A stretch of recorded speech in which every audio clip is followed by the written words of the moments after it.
welcome back to the channel. Hope everyone's well. Pretty cool, exciting episode today.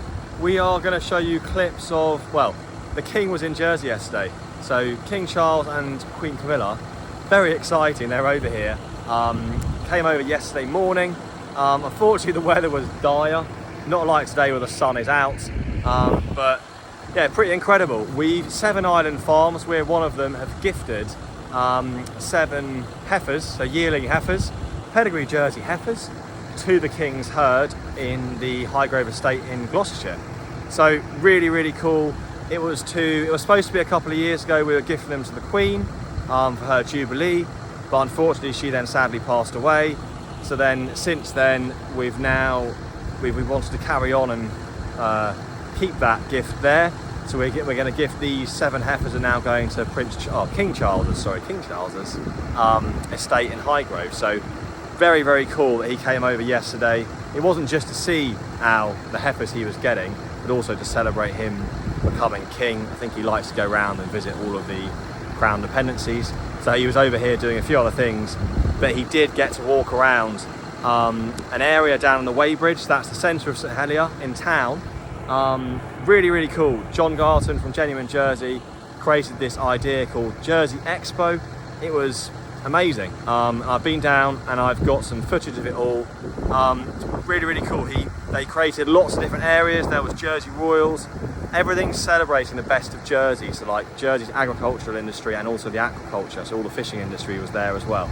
So there was a section of, bees, there was Jersey Royals, Jersey Dairy. We had the heifers were even down there. So there was a field recreated for the potatoes. There was an area of like a wildflower meadow. It was so cool, like a little mini Chelsea flower show. But yeah, really, really cool to have animals and potatoes growing in the middle of St Helier. So I've got lots of footage of that, so I'm going to show you that. We're just out, you can see behind me, finishing off mowing 3rd cut. This is some really nice stuff. Really nice red clover. Should make really good silage. Just getting finished this up. This is all red clover, you can see here. Mowing the last few fields. This is all going to be baled tomorrow, and it hopefully will make some really nice stuff. I've just annihilated a bit of wood in the hedge, which was damaged. A couple of blades on the mower. You can see here, I've just hit this log. Didn't see it. Just trying to tidy up the edge, but I've caught that, and it's just damaged. We look in here, I might swap it around. Yeah, it's just caught that there. So that should all be smooth, like the top bit. So annoyingly, that's where that... Luckily, it hasn't affected the bed, it's just held this, but I'm hoping it's been okay. We've just had to swap over. There was 2 blades damaged. If I push that around a bit more. But anyway, I've had to swap 2 blades over, but hopefully we need a new one of these anyway, to be honest. It's worn out quite a lot, but hopefully it's going to get through the rest of today. We haven't got too much more, but yeah, get all this mown. Got the Crone mower, 145 on. A few more fields after this. It's all done the field through here. Again, fairly dry already. We're not going to ted it. We don't like tedding. If we don't have to, we don't like tedding the clover, because especially clover, it's all the goodness is in these leaves. So the more you move it, then you can actually knock these leaves off. You can already see there, look, it's already drying out already. So this will just be left. Quite a windy day. Sun's out. It'll be raked up, hopefully like late morning tomorrow, and all baled up. So that'll be 3rd cut all done. So really pleased. So yeah, rest of this video, I'm just gonna show you the really cool area down at the Weybridge in St Helier, and just give you a quick walkthrough of what went on down there. So I hope you will enjoy. So as I just mentioned before, this is very exciting. The King was here yesterday. This is the visit ear, made out of ton bins, potato bins. And what they've done is they've created a whole area down in St Helier. This is right in the middle of St Helier, down the Weybridge, and there's all different sections of what Jersey has to showcase. So the whole Jersey agricultural industry, all of the different areas. So we've got, first thing you come to is the wildflower meadow. So this is all cobbled street like this, but within 2 or 3 days they've transformed it into an amazing area. So you can see here, this is the wildflower meadow from Samurai Manor. And they got all about the bees. This is the bee fields, all the flowers. You can see this is all an amazing job. This has all been brought here and created. All underneath here is cobbles. You can see here, that's some honeycomb. All different flowers. Very cool, actually. And you go through, all their honey on display. Then we move on to our Jersey Royal stand. So they've created, again, they've made this all out of sleepers, and they've brought down and showcasing, this is showcasing all different type of cover crops. They're showing that once the potatoes have been harvested, all the different cover crops are grown. It's actually a really good thing to show you. This is white clover. White clover is a brilliant natural fertility building legume. So it's a legume, which means it fixes nitrogen. So this is grown not as a short-term cover crop, but actually a long-term. So this is grown as maybe a 2-year break crop in between potatoes. You can see the bees there. There's loads of bees already on it. Behind it is some mustard crops. Ignore the fat hen. That's grown as a short-term cover crop. Then you've got Phacelia.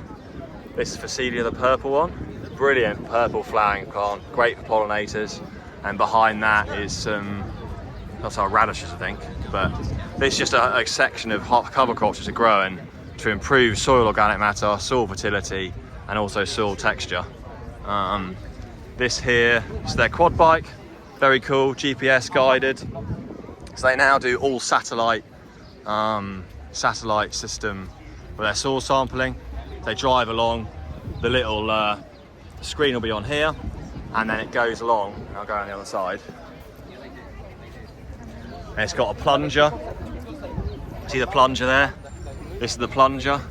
So this quad bike will go around. It goes to the same place every year, and this will go down to the ground and automatically take the sample of soil, and then it drops it into this little pouch there. So it means that when we're sampling all our soil, we know it's exactly the same place it's being tested each year. So we can see how soil organic matter is changing, the pH of the soil, and it's all things that are really important to ensure that we grow our crops in the best way possible. Then you've got the actual stand here. So you can see, this is where the idea of this stand is showing the whole journey of the potato. Very, very cool. All in a little area. So you see the little sign here, this is potato standing. This is the first part of the process. So this is what we've just started now harvesting seed. So that's gonna be potatoes that are like this. And then what the guys do in October is we harvest the seed now into loose boxes. I can't see a loose box. And then what we'll do is in October, the potatoes are tipped up. They'll have a tiny little shoot growing. That shoot's knocked off and they're then manually sized. So you can see here, got the 1, 2, 3, 4, usually 4 or 5 sizes. The smallest, like these, that'll be a number 1. And then it gradually moves up 2s. These are like number 3s or 4s, and it gradually moves up. And these will then be stored in the shed from November, December into early January, and the shoots all start growing out the top. So you might see a box here. That is actually, these potatoes should have been planted. These have been stored especially, but this is roughly what they'll look like. This is not a good example. They wouldn't look like this because this is so old, but roughly at the top of this shoot grows, and that's what's really important to us as Jersey Royal potato growers. This helps us get our potatoes nice and early. Then moving on to, this is the field here. So it's been replicated a cotils. So you can see it's all quite busy, but you can see the different things here. So it goes, this is the cotils they've replicated. So cotils is a steep south-facing slope, which I've mentioned before, and you can see it's not as steep as it is, but they're too steep to use tractors and implements. So we use the winch implements. That's a winch plough, and that does the planting, so that opens up a row to plant. So day 0 is planting, and you can see there, that plough is pulled up, creates a ridge, and the potatoes are planted. I wasn't and then heavily involved. the plough then comes back down, and it will cover over that potato, so it makes a ridge, and opens up the next ridge, which the next row will be planted in. Then, day 28, so 4 weeks later, I did on Sunday. the potatoes start growing, On Sunday, and that's what they look like. That was it. And then at day 56, they get a bit bigger, the tubers start forming, and then on day 84, so roughly around 12 or 13 weeks, the potatoes are ready to harvest. And as you can see here, that is the plough which digs them up. That's pulled up again by a winch cable, and then they gets turned over the ground, and then underneath here, these are the potatoes, and you can see here, those are all ready to harvest. Again, these have been out now in the open, so that's why they're going a little bit stale, but it's roughly a 12 or 13 week process from day of planting to day of harvest. So this is how we do it on the really steep slopes. As you know, as you full well know, we do use our harvesters as we get onto the flatter ground. Here is a little John Deere 4520 on a little set of row crops, little size delivery machine. So we start using these on the slightly less slopey fields. We can use these little hand diggers, and that just aids us with harvest, speeds up harvest a bit. Very simple. Line up the row with the bottom here, comes up, this shakes across. These will shake, this bit and this bit shake. The potatoes come along here and they get pushed out onto the floor, and the guys then come along and harvest them. So we can use this on the slightly less steep fields before we move on to using the Grimmy potato harvesters. So that's all the Jersey Royal stand. Really, really cool. So cool. To have this outside the Royal Yacht Hotel is amazing. It's really, really good. So brilliant. And there's the man, Richardson Royals. Anyway, moving on to our Jersey dairy stand.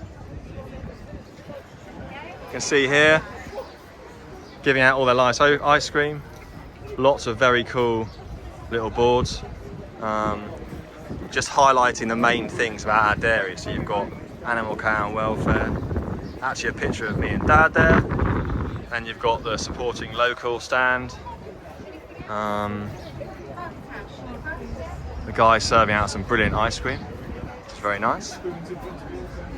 And the environment. So we're one of the only dairies in the world, I think, that we are all LEAF accredited. So all of the farms in Jersey are LEAF accredited, which is really cool. So it's one of our good selling points. And education, we host a lot of school visits on our farm.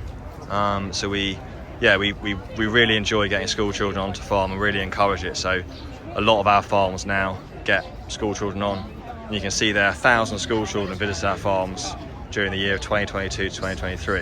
It's absolutely brilliant, and it's really important that we as farmers showcase that. And these here, very cool. This little pen has all been created, all built from reusable materials. Andrew's done a brilliant job of building this pen, and these are the 7 heifers that have been gifted to the king himself. So these are all going to the Highgrove estate. They were all selected. The herdsman came over a few weeks ago and picked them all out. 7 farms have donated heifers, and yeah, we've got them on display.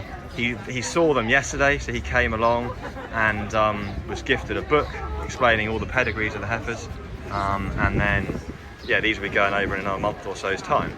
They're all about a year old, yet to be bred, but they'll be bred when they get to the Highgrove estate. So really, really cool to have these heifers in the middle of St Helier. There's also quite a few other stands. Genuine Jersey, Home Fields, it's a local vegetable wholesaler who we sell quite a lot of stuff to. Done a really cool stand here, just showcasing all of what Jersey can offer and all the produce. So there's some of our Royals, and then you've got lots of different things. Cucumbers, lettuces, all different tomatoes. It's amazing what our island can actually produce. And sometimes we can wish if people got behind it and we'd actually do a lot more. There are our courgettes there, tomatoes, carrots, all very cool. Lots of different veg. And there's a whole lot of different things as well. In this area, there's lots on climate. All about renewables here, I think. Some solar panels. wind power, some accessibility of bike stuff. It's not very farming, is it? This is all Acorn, a local charity, or Trees for Life. So they raise little tree plants and saplings for the local environment to regrow, especially after last year's storm. Very important that we can have a lots of availability of trees to start replanting. So yeah, quite cool. Lots of different things. Keep having a look round. I can see the bees in there. Nobody knows. Little bees. You've got, let's say, on the Cotton Peninsula, say 2022, they reported just over 10,000 litres. Wander around.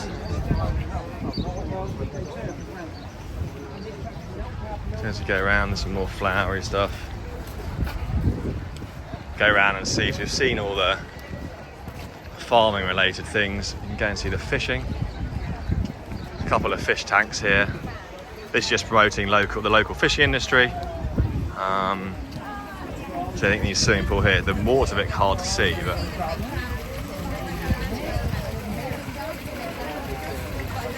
it's quite a cool fish. Different what's in there, you can see on there. There's clams, shanker crabs, lobsters, spider crabs, scallops, whelks.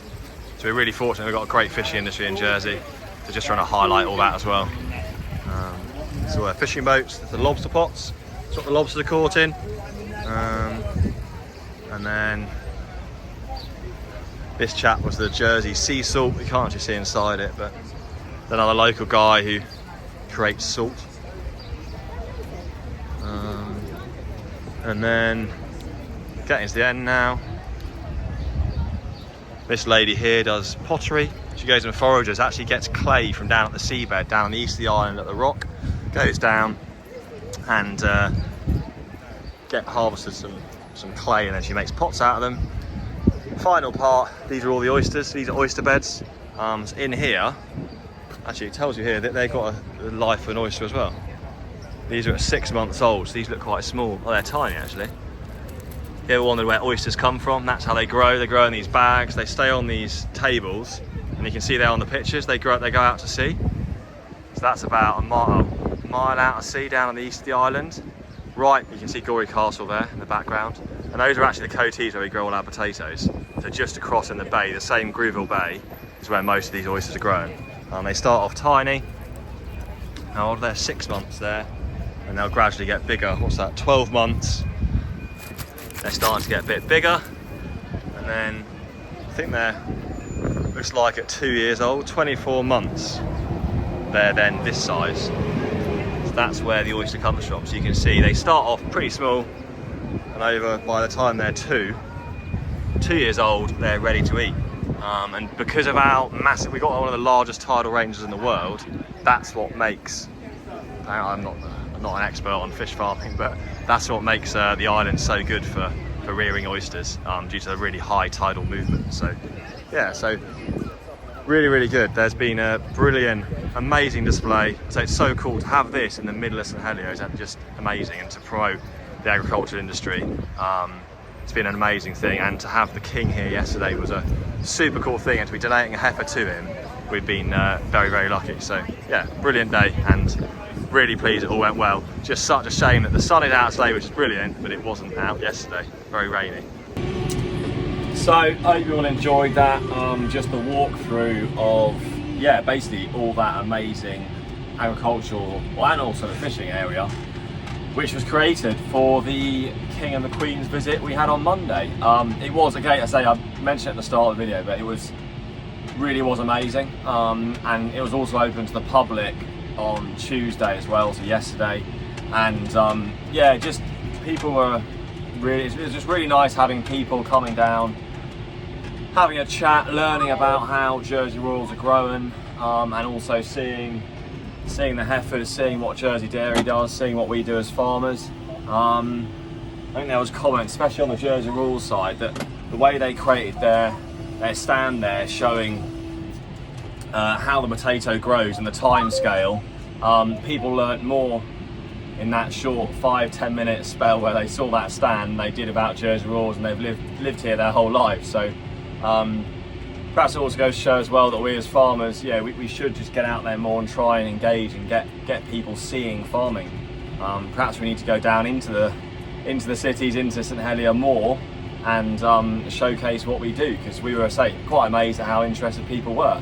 We weren't that sure how many people would come down, but pretty amazed by it. So yeah, absolutely amazing day on Monday. So brilliant that the amount of people that got to actually meet and chat to King Charles and also Queen Camilla, and hopefully it's not another, I think it's only been a little while since they've been here, so hopefully it's not that long again. And also fingers crossed that when the heifers go over to the Highgrove farm, they all settle in well, and we wish them all the best with their new animals. So thanks for watching, hope you all enjoyed it. It's something a little bit different today, and yeah, if you are liking our channel, please don't forget, tap the like. If you click on subscribe, and if you also tap the little bell, you'll be notified of all our videos we put up every Wednesday and Sunday evening.